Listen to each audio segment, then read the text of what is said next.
It's time to assemble your Ecos, so grab some household tools, some scissors, and a Phillips screwdriver, and let's get to it. Before we get started, it's important to know that we always recommend that your bicycle be professionally assembled. Or if you choose to follow this video and do home assembly, we recommend that a professional bicycle mechanic safety check your bicycle before riding. Now let's get started. Start by cutting open the box.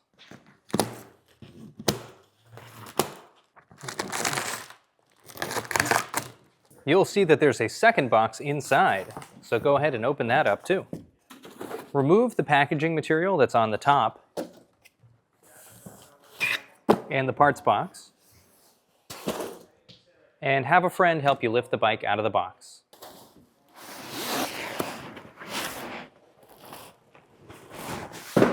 If lifting the bike out of the top of the box is not an option for you, grab an X-Acto knife or a blade like this, and go ahead and cut the front of the box open. Let me show you.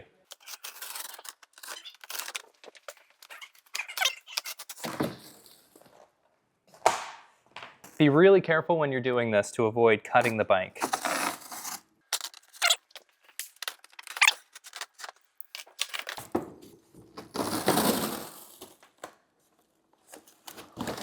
Now go ahead and remove all the packaging material.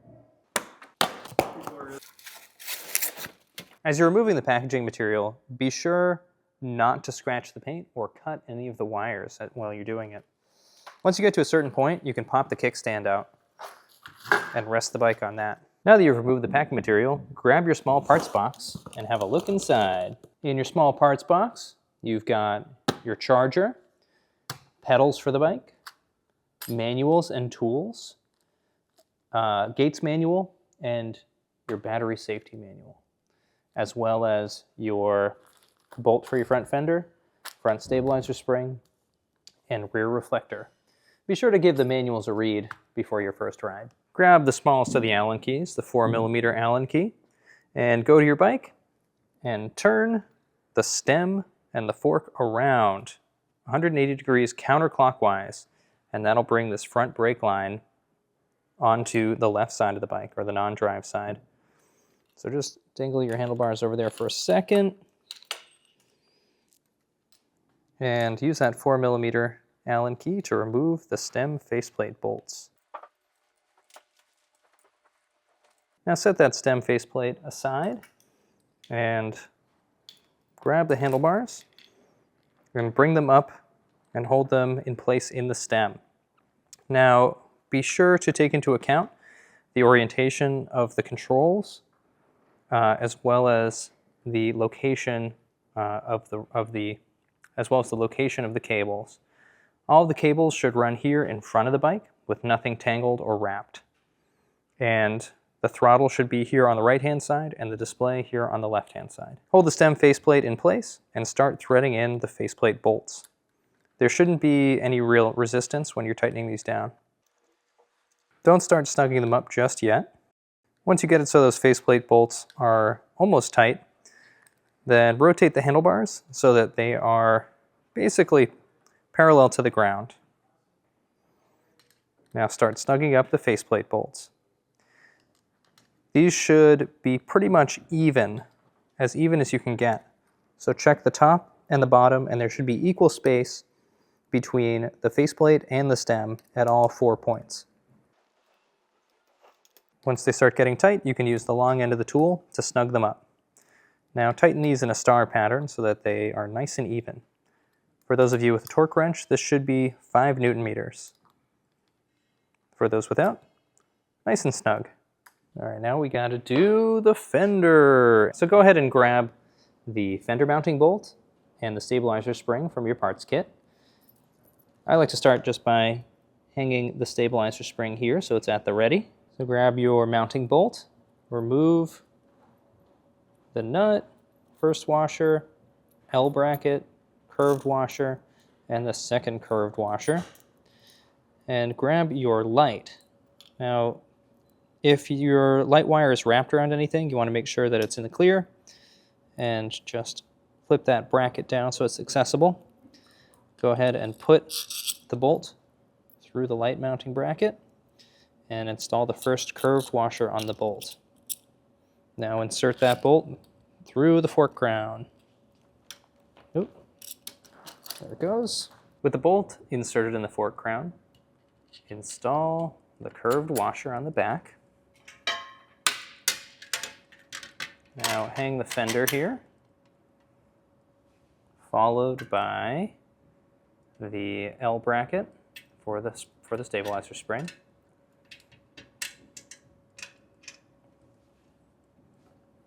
Now the small washer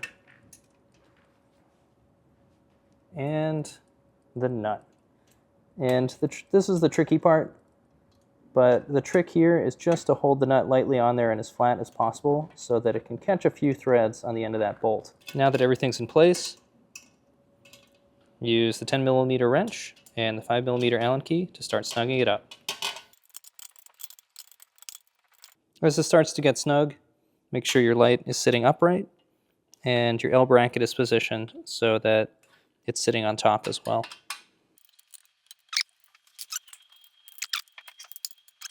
If you haven't already, remove the fork spacer. Take your 4mm Allen key and remove the dropout eyelet bolts. Mount the strut to the dropout eyelet with the 4mm Allen key on both sides.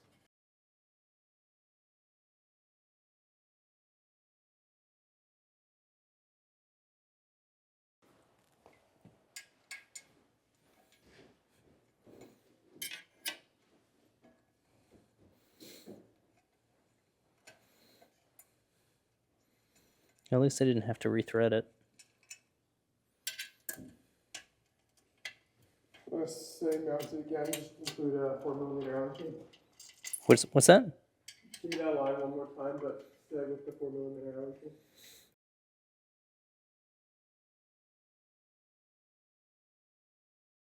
Now let's move on to the rear fender struts. Use your 4mm Allen key to remove the bolt in the rear eyelet. Now use the bolt and the washer to mount the fender strut in place. Make sure to do this on both sides. Now let's install the front wheel. Start by removing the brake pad separator. Now take the front wheel and squeeze the tire in between the caliper and the fork. If you have to let a little air out here to get it to fit, that's totally normal. Now loosen the axle nuts. Not enough so you have to take them off, but so that there's at least ½ inch of space here of visible axle on both sides. So now roll the wheel backwards so that the rotor goes right in between the pads and the caliper. And then you can lift the wheel up into the dropouts. Be sure that the washers are on the outside of the dropouts. And just snug up those axle nuts a little bit by hand. Now take the bike off the kickstand and allow the weight of the bike to push the wheel up all the way into the dropouts.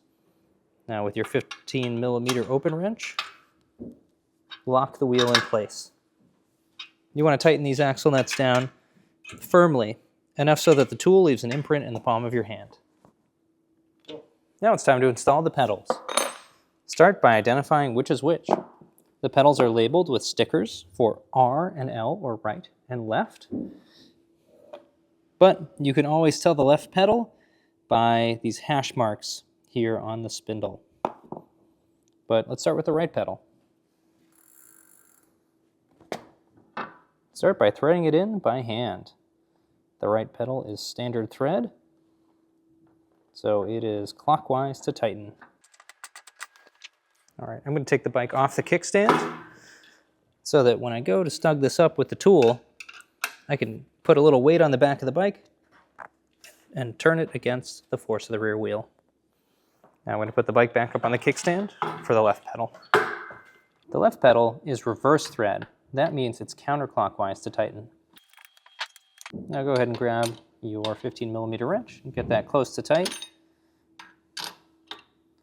Now I'd like to take the bike off the kickstand again so I can use some leverage to make sure that that pedal is threaded in nice and tight so that the tool leaves an imprint in the palm of my hand.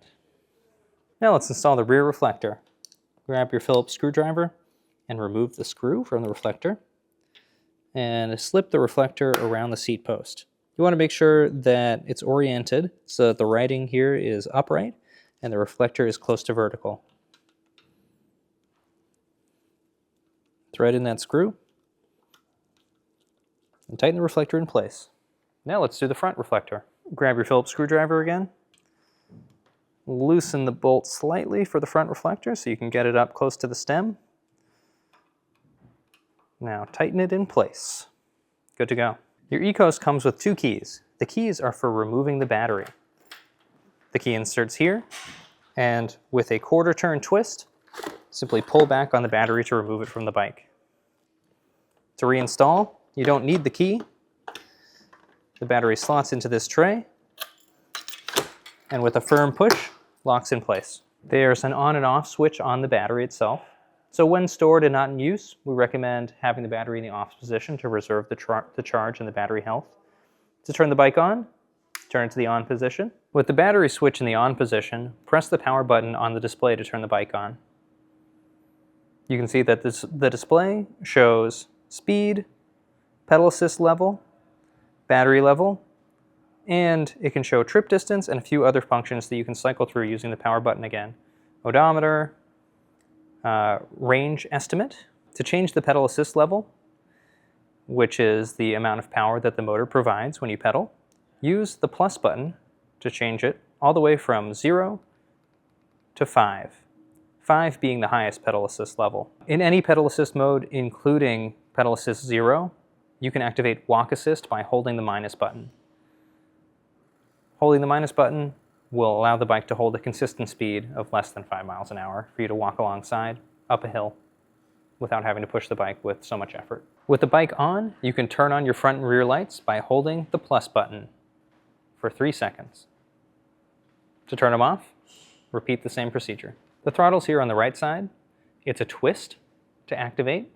The throttle is only active in pedal assist 1 through 5, so it is not active in pedal assist 0. So if you're walking the bike with it on, I recommend walking it in pedal assist 0 to avoid any accidental throttle activation. You can turn the throttle all the way for maximum power, or you can hold it at partial throttle to go a consistent speed. Let's go through the settings. Using the plus and minus buttons, P1 adjusts the miles per hour to kilometers per hour if you choose. P2 allows you to change the speed limit for the pedal assist on the bike. From the factory, it comes set at 20 miles per hour. The throttle is always set to 20 miles per hour max, no matter what. But if you want to set a higher pedal assist level, you can select with the power button and change that up to 28 if your local laws allow. P3 allows you to change the wheel size of the bike, which shouldn't be necessary. P4 is the screen brightness. P5 is the automatic shutdown time of the bike when it's not in use.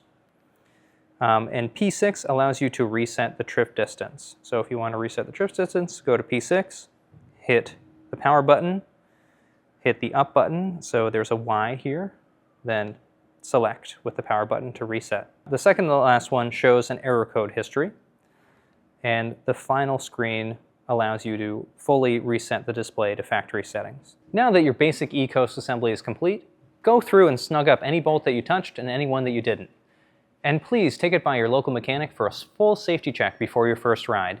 If you have any more questions about your e-coast, please reach out. Our customer service team is happy to help and we're available 7 days a week.